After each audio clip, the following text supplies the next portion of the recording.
السلام علیکم ورحمۃ اللہ وبرکاتہ۔ میں امتیاز جلیل۔ سب سے پہلے تو میں آپ لوگوں سے معذرت چاہتا ہوں کہ میں آپ لوگوں کا شکریہ ادا کرنے میں تھوڑی سی دیری ہوئی۔ اس کی وجہ یہ ہے کہ کل لگاتار تقریباً 12 گھنٹے گاڑی کے اوپر بیٹھ کے اورنگ آباد سے تھانے تک کا سفر طے کرنا، اس کے بعد بہت زیادہ سیویئر پین، بیک پین ہو گیا تھا، جس کی وجہ سے آج دن میں مجھے 2 مرتبہ فزیو تھیراپی کروانی پڑی۔ لیکن الحمدللہ آپ لوگوں نے جس طریقے کا رسپانس کل کے دیا، میں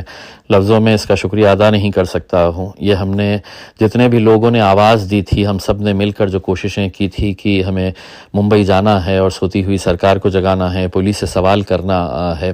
جس بھاری تعداد کے اندر آپ لوگ اس ریلی کے اندر موجود رہے، میں سمجھتا ہوں کہ ہندوستان کی تاریخ کے اندر اسے یقیناً یاد کیا جائے گا۔ اور ہم لوگ سب کلمے کی بنیاد کے اوپر اپنے نبی کریم صلی اللہ علیہ وسلم کے نام کے اوپر اکٹھا ہوئے تھے اور ان لوگوں کے خلاف کھڑے رہے، ڈٹ کر سرکار سے آنکھوں میں آنکھیں ڈال کر سوال کر رہے ہیں کہ آخر قانون اگر ہے تو اس قانون کا پالن کیوں نہیں ہو رہا ہے، کیوں اس طرح سے لوگوں کو چھوٹ دی جا رہی ہے۔ ایک بہت بڑا پیغام گیا، صرف مہاراشٹر میں ہی نہیں بلکہ ہندوستان بھر میں آپ لوگوں کی اس کوشش کو سراہا جا رہا ہے، بلکہ ہندوستان کے باہر سے بھی بہت سارے لوگوں نے اس کی تائید کی ہے کہ ہم لوگوں نے جس طریقے سے اپنا پیغام پہنچانے میں کچھ حد تک کامیاب ہوئے ہیں۔ مجھے معلوم ہے کہ ابھی بہت لڑائی باقی ہے، کیونکہ جو کوئی بھی حرکتیں ہو رہی ہے یہ سرکار کی وجہ سے ہو رہی ہے، سرکار کے کہنے کے اوپر ہو رہی ہے، اور سرکار کا پورا ساتھ ان لوگوں کو مل رہا ہے۔ اس وجہ سے ان کی زبان اتنی لمبی ہوتی جا رہی ہے۔ کہیں نہ کہیں اس زبان کو تھوڑی کم کرنے کا کام ہم لوگوں نے اتنی بڑی ریلی کے ذریعے کرنے میں سمجھتا ہوں کہ ہمیں کچھ حد تک تو ضرور کامیابی ملی ہے۔ لڑائی ابھی ختم نہیں ہوئی ہے، لڑائی ابھی اور بھی ہمیں کرنی ہے۔ بہت سارے لوگ سوشل میڈیا کے ذریعے اس کی تائید کر رہے ہیں، تو کچھ ایسے بھی لوگ ہیں جو ہر وقت کچھ نکتہ چینی کرنا ان کی ایک فطرت میں بنا ہوا ہوتا ہے۔ تنقید کرنا مطلب وہ اپنا فرض سمجھتے ہیں کہ اگر تھانے تک گئے تو بمبئی کیوں نہیں گئے، بمبئی گئے تو مکھیہ منتری سے کیوں نہیں ملے، اس طرح کے بہت ساری باتیں کر رہے ہیں۔ لیکن کچھ باتیں ایسی ہوتی ہے جو حکمتاً کرنی پڑتی ہے، اور کل ہم نے جو فیصلہ لیا ہے، میں سمجھتا ہوں کہ ہم نے اتنی بڑی ریلی نکال کر الحمدللہ جس طریقے سے ڈسپلن کا مظاہرہ کیا گیا تھا، جس اچھے طریقے سے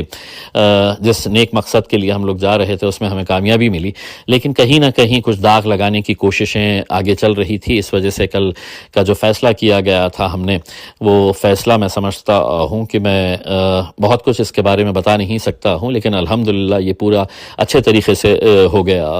ہے۔ تو میں آپ سبھی لوگوں کا تہ دل سے شکریہ ادا کرتا ہوں ایک مرتبہ پھر سے، اور آپ کو یہ کہنا چاہتا ہوں، اور خاص طور سے ان لوگوں کو کہنا چاہتا ہوں کہ عاشق رسول کی حیثیت سے مجھ سے جتنا ہو سکتا ہے میں نے کیا ہے۔ اگر مجھ سے بڑا کوئی عاشق رسول ہے تو یقیناً آپ بھی آواز دے، آپ بھی اپنے طور کے اوپر اگر کچھ کرنا چاہتے ہیں تو کرے۔ ہم بالکل آپ کا پوری طاقت کے ساتھ دیں گے، آپ کے پیچھے کھڑے رہیں گے۔ تو جو لوگ اس ریلی کے اندر شامل ہوئے ہیں، ذاتی طور کے اوپر میں ان کا شکر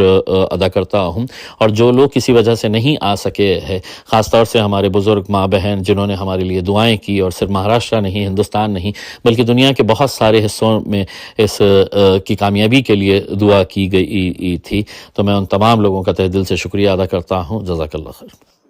اورنگ آباد تک میڈیا جو ہے وہ پچھلے کئی سالوں سے بہت اچھی خدمات دے رہا ہے، لوگوں تک خبریں پہنچانے کا کام کر رہا ہے، اور اس کی ریچ بڑھ رہی ہے۔ انہیں سلور بٹن ملا ہے، میں ان کو مبارکباد دیتا ہوں، اور امید کرتا ہوں کہ آگے ان کو سلور کی جگہ گولڈ بھی ملے، گولڈ کے بعد پلیٹینم بھی ملے، اور وہ اسی طرح سے لوگوں کو کام کرتے رہے۔